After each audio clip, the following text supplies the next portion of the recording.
What's up, everyone? Welcome back to another edition of Sports to the Wire.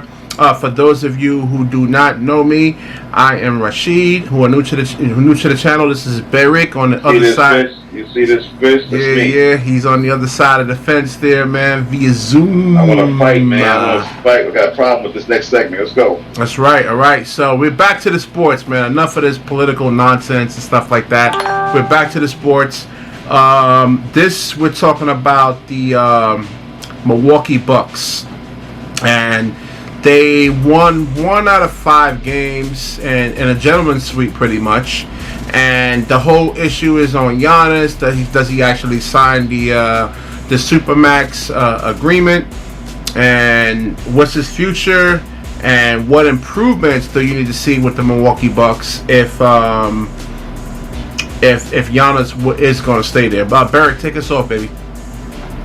Yeah, we've often had a conversation about what Giannis brings to the table and why the Milwaukee Bucks are where they are today as one of the premier teams in the Eastern Conference, let alone the NBA.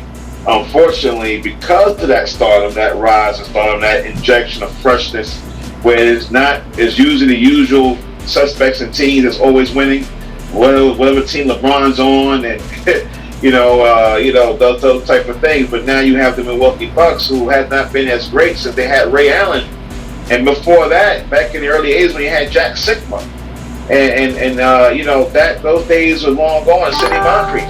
So there's been a large gap in between when Milwaukee was great in the early '80s to the early '90s when you had Ray Allen, to when you moved on to now with Giannis. It's been a major gap.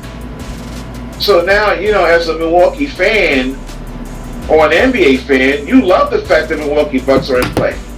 But now, at this point now, Giannis is going to, once he's already the defensive player of the year, he MVP. will be the second player that has been able to win both awards.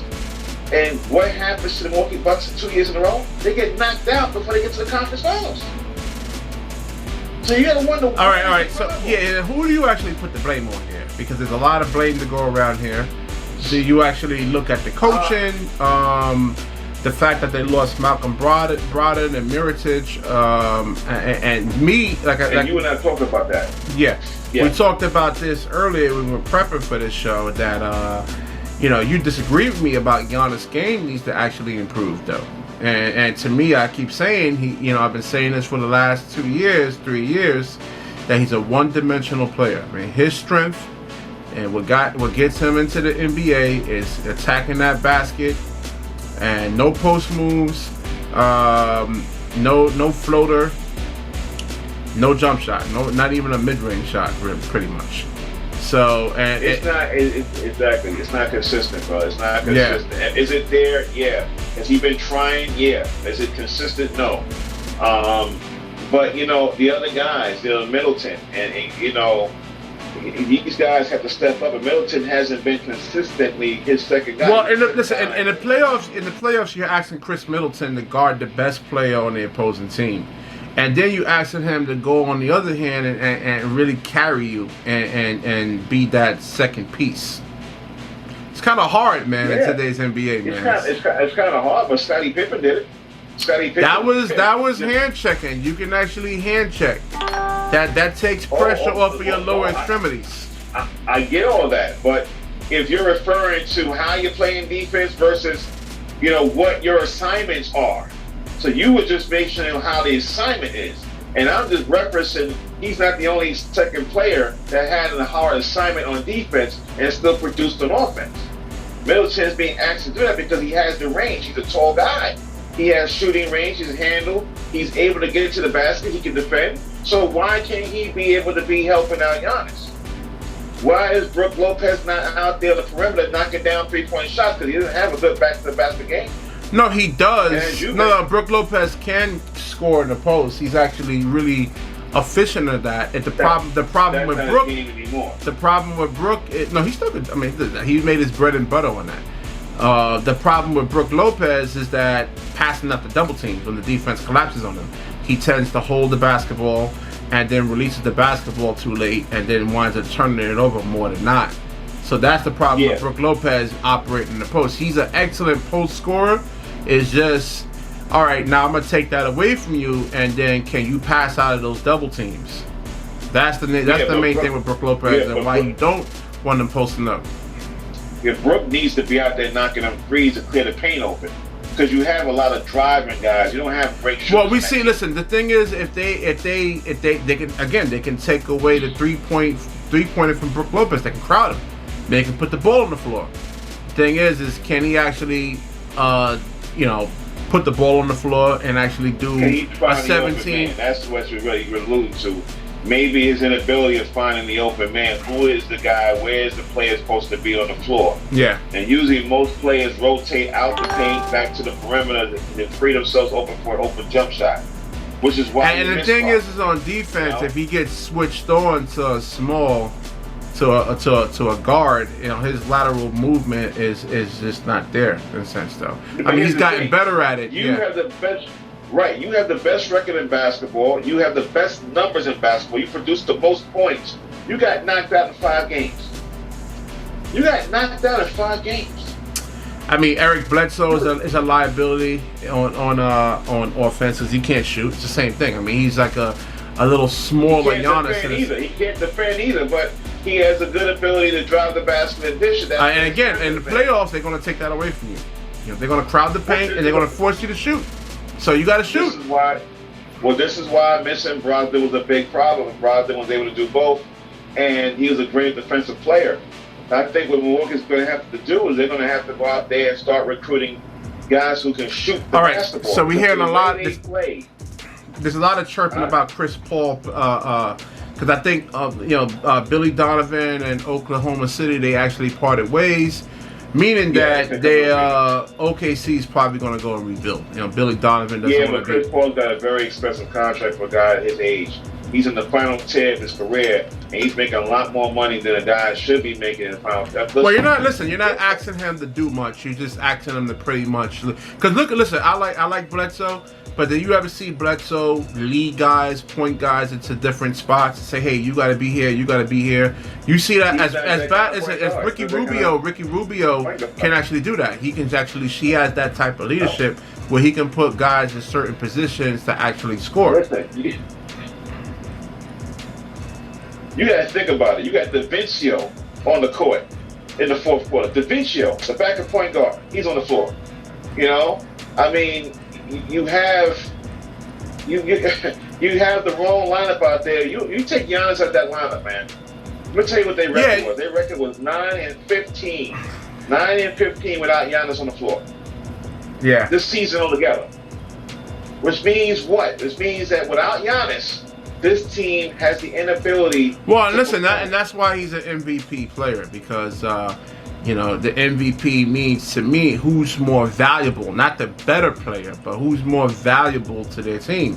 And we can determine that, like the numbers you just gave me.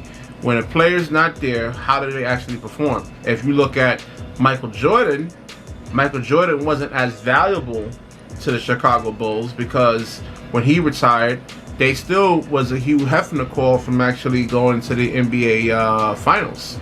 They won 50-something games that the year after Michael Jordan left. So he wasn't as valuable. Yeah. He wasn't as valuable, but he was valuable to the NBA. He held that league down. Oh yeah. I'm just saying, in terms of the definition. I'm saying the definition of the valuable player. Yeah. And Michael Jordan still got the award, even though the Bulls were a solid team without him.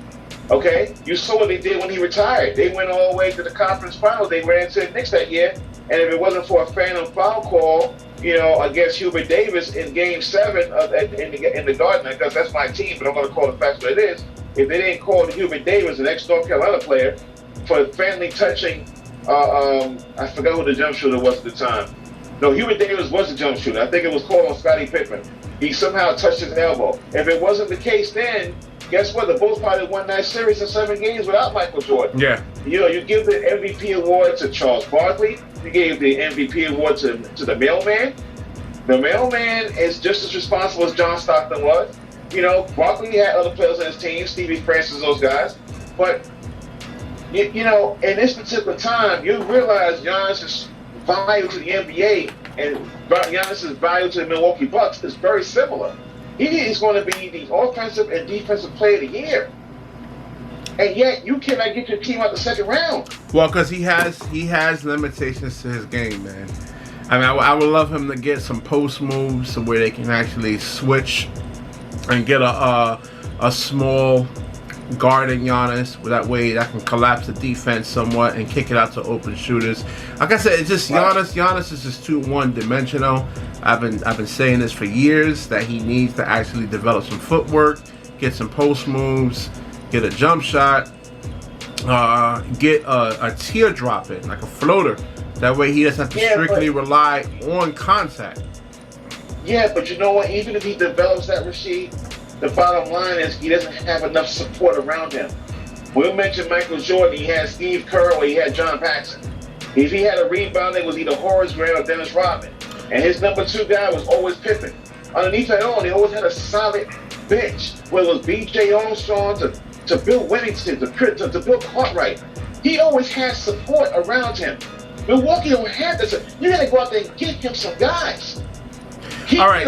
So if you're Giannis, he's eligible for a $250 million supermax contract.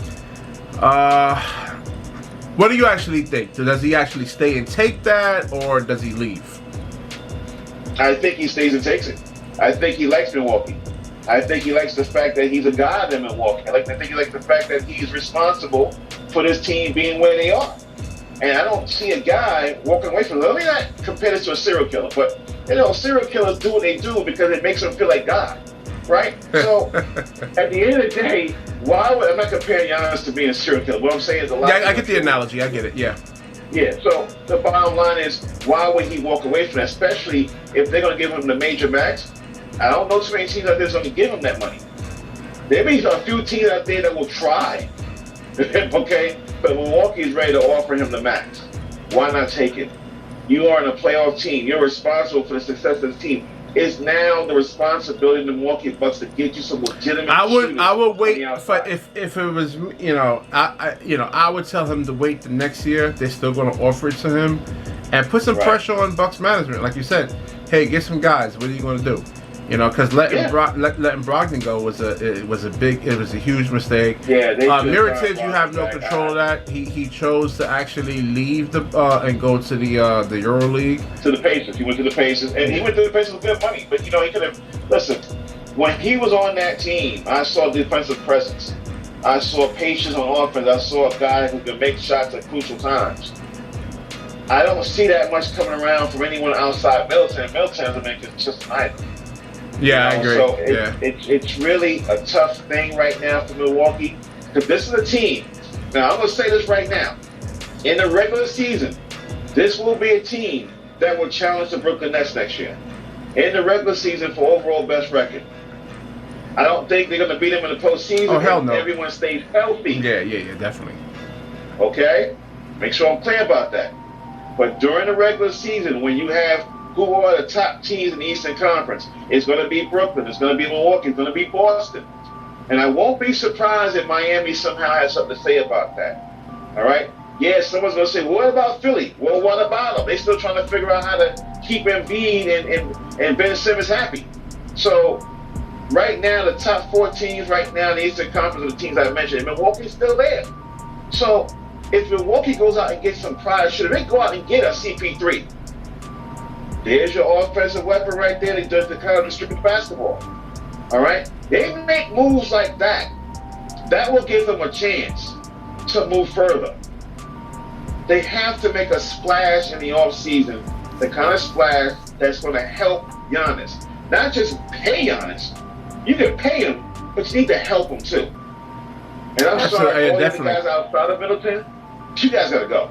Keep Brook Lopez as well. I like Brook. All right, we'll wrap this up. And for those of you who like the video, please comment, subscribe, share it. Sharing is caring. Sharing is caring. Yep, sharing is actually caring. And remember, I coined that. I coined that initially. I'll get a trademark. There you go.